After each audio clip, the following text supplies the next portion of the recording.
What's happening, guys? Friday afternoon, about to send it down to Daytona, race the vintage Supercross, but I've got my work cut out for me. So today is training day. Got two classic Yamahas. First, we're starting off with this 1970 CT1 175 badge tank. This is the only year of the green color. This bike right here, this is the second year of production for the CT1, early model, first generation with the metal fenders. This is the legendary setup here that the first gens are known for, with the badge tank. Yamaha, the piano manufacturer that started the Jap two-stroke craze in '68 to chase the European brands. The on-off-road bike that people are going crazy for right now. This is it. It's got original paint. I believe this is the original set of bars. It's got 4,100 original miles, and it's just been serviced by my guys here in the cycle shop. We're no stranger to these bikes. We've done 2 frame-off restorations on '68 DT1s. This is I think my 5th or 6th CT1, and I'll tell you, the piston port days with no power valve, very basic air-cooled 2-stroke oil injection for convenience. Beautiful bikes. That's why they took off. That's why they became popular. But where I was going with that is, well, depending on the bore, figure the smaller bores revved out a little bit higher than the bigger bores. The 400s were, well, all the grunts down low, where the power curvature is massively different between the bikes. And these 175s, guys, they rev out like you wouldn't believe. They're wheelie machines, and you don't see a whole lot of them. Bottom of the seat base is beautiful. This is a reproduction seat cover. We just put a new battery in it. I'll go over the work order in a minute, but first I'm going to ride it and tell you guys what is up. Chain guard's still present. Lots of preservation services on the bike this week. I know the exhaust was repainted, but this tank, the oil injection tank, the headlight brackets and the headlight, this is all original, including the gauges, the running gear. These are even the original grips, guys. We're no stranger to these. Like I said, Chris has recommissioned, I believe, 4 of these in the last week. This one has a brand new set of Shinko tires on it, which right now they're the DOT approved period tread option that you could still get your hands on. The only other option would be Dunlop Universal Trials tires, which you would need to source from Japan. Guys, original spark arrestor here in good shape. The 125, the AT1 and the CT1 had a bit smaller of a frame, and of course smaller cases, and lots of stuff on these bikes that weren't the same as the bigger bikes, clearly. This one runs like an absolute champion, and with the new tires, brakes are on point, new chain by the Dirt Bike Wizard. I'll go over all that later, but first let's take it for a ride. 1970, this year, turn signals weren't a thing yet, and also the bigger front wheel. So Yamaha did not feature turn signals on these models until '71. This one is well sorted and it's ready to ride. So choke it a little bit. Oh, ignition key, that might help. Let me see.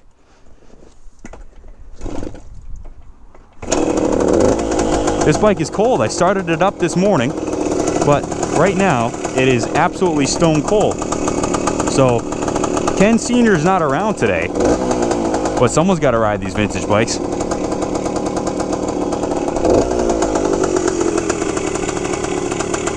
These are just absolute Rolex watches, guys. These motors are very robust and easily rebuildable. It's as basic as it gets. Simple 2-stroke technology, and I'll tell you guys, new old stock components are available for these. This one has a nice low idle set. Guys, I've been preaching, I'm a bit partial to the Yamaha Enduros for a couple of different reasons. She stalled on me. I have the choke on, should have taken that off, but I'm a bit partial to the Yamaha Enduros because I've owned several of them. ATs, I haven't owned a CT1 yet, but I've ridden a bunch through the shop. I had a 1970 RT1, that's a really rare piece that brought 7,000 at auction.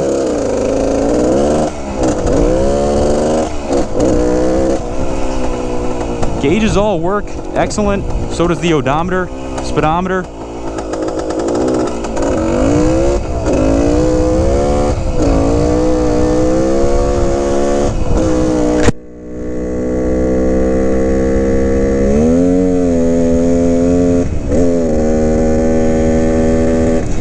CT1, the 175, will be legal on state highways, and it is capable of highway speeds with the overdrive gearing.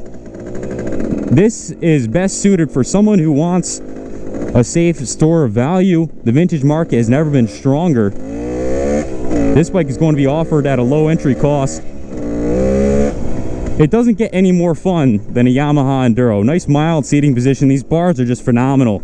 The stock bars that came on these bikes, the grips on point. This one is tuned by the Dirt Bike Wizard. At the time that I'm riding the bike, it is not actually complete, and let me explain that for you. Although it's ready to ride, this thing zips along like you wouldn't believe. We're still waiting on clutch plates from Parts Unlimited. We are putting a complete new clutch basket on this bike. Let's face it, guys, if you have a 50-year-old classic enduro bike with 4,000 miles and the clutch hasn't been replaced, it's going to need to. So it's going to have a brand new Barnett clutch. The clutch is slipping slightly. That's why we made that decision. But guys, just an absolute, I mean, come on. The 175. Now, I mean, even if you're, look at the inside of the tank, guys. I hope you could see that. Spilled a little gas there. But a little bit of a surface patina, but this is very clean. Cleaner than most that we see. Original fender straight. I mean, not without its flaws, guys. It's like, this is the original paint. And I'll tell you, they're worth, a bike like this with imperfections that you see here in the paint is going to be worth as much or more as an unrestored, or I'm sorry. Enjoy, guys. Thank you. It will be worth as much as a Concourse restored piece. And look at the auction results.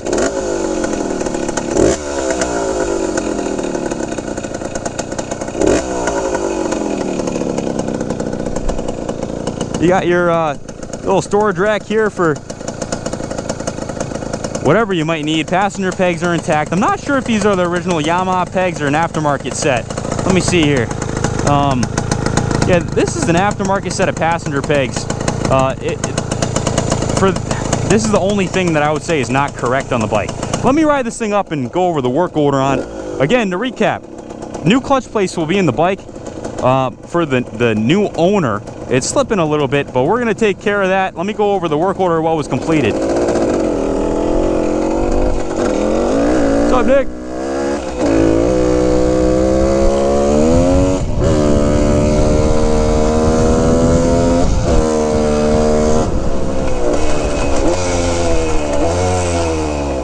Guys, Yamaha was notorious for not having the best drum brakes. You just got to get them set up properly. But I'm telling you guys, you could flick these around. I mean, there's a reason why I collected these. I've owned personally like 8 of these. And check the channel. I mean, we're still working on these projects, and I buy these bikes whenever I possibly can, because I know that there's a strong market, and there's going to be a day that comes in the very near future where I'm going to stop being able to source these. So I know that there's a collector out west that is liquidating his collection of Yamaha Enduros. Message me for his contact. I know where there's a small batch of these, not like this, of course. This has just been commissioned by our staff. Most of the CT1s that you find in even small private collections that are serviceable, that are let's say an unrestored condition, I mean, with the original pipe that's not all smashed in, and I mean, look at the original bash pan. I mean, this is a very, very clean piece, not without its flaws. I mean, it's a little bit of patina, but for you to buy this bike, use it as a Sunday rider, I mean, it's ready to go. I mean, I haven't totaled up the work order, but I'm gonna show you all the papers we have on the bike. So here's the parts list. To go over that last. Compression test, 150 psi. I believe that's perfect spec for 1970 CT1. Good spark. We changed the gear lube, new 2-stroke oil in the injection tank, which was bled and timed. Checked the air filter, which was good and new. We found that the float was stuck and there was fuel in the engine, so pumped it out. We set the tire pressures to spec. We got the bike with these tires on it. We put a brand new Yuasa battery in the bike, removed the oil tank, cleaned it out, and we filled it with new Bel-Ray 2T oil. Checked and bled the oil pump. Brand new petcock which is this is a Parts Unlimited petcock. The original Yamaha equipment, I believe they sell rebuild kits, but it's more economical to just put a brand new petcock. It's much more reliable. It has new fuel lines on it. We rejetted the carb and cleaned it in the ultrasonic tank, set and adjusted the idle, etc. Let me see. Clean and set the points, ignition, very important. And then a test ride. So, in which we found the clutch was slipping slightly. Brand new Barnett clutch kit will be installed for the new owner. So, notes here, the cons on the bike, the headlight is inoperable. So, instead of chasing a short here for several hours, we're going to offer the bike at a lower entry cost, needing this issue. The bike here is, I mean, guys, instead of pricing it out of the market, we're going to offer it as it says, this beautiful recommissioned, unrestored Yamaha Enduro. So no headlight. I also noted on my test ride just now, the horn is also inoperable. I don't have any notes that we tested the horn or tried to replace it.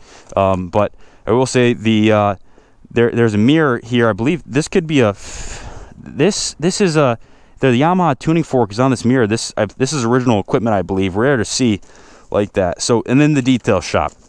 Hand washed the entire bike. The pipe was repainted automotive, not automotive quality, but a temperature resistant black paint was added. All the chrome was polished on the bike, all the factory chrome.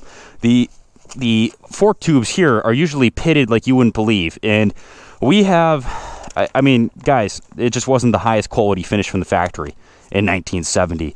So typically you see the headlight nacelle here in the gauges that are just completely defaced. This is a very good example, clearly stored in a climate controlled environment for the majority of its life. The motor was stripped and touched up in some spots. Chain guide was repainted, rare to see. It's present. And the painted pieces were buffed and waxed. So the original paint here in the original black and gold Yamaha badges, which are in exceptional condition based on the other ones that I've seen, have a fresh coat of wax on them, which will be, well, it's going to preserve the original coating. Guys, the parts on these bikes are going through the roof. To find the front fender and then the rear fender and just the exhaust, the tin set alone's worth $1,000. Look at the auction results. These Yamahas are going absolutely through the roof. I've been praising these bikes from years ago. I mean, these are the first bikes that I started to collect in the vintage world for a reason, because they always start up. They're very reliable. They're easily rebuilt, and they're just stunning. They're fun to look at, and they're rare. A CT1, we rarely see these. Check my YouTube page. You won't find many. Guys, I don't have anything left to say on this, but I have a couple other bikes we've got to test ride today, so I'm going to close it out with this. Good luck bidding, guys. Any info you might need, check the auction or give me a call, 860-471-0192. And that's my personal line. I rarely give out my personal line on the YouTubes here. I'll be down in Daytona, but we can ship the bike anywhere in the States inexpensively for you. Give us a call. Guys, nothing left to say. I'm going to take this call. Good luck bidding, and God bless America. What's up, Greg?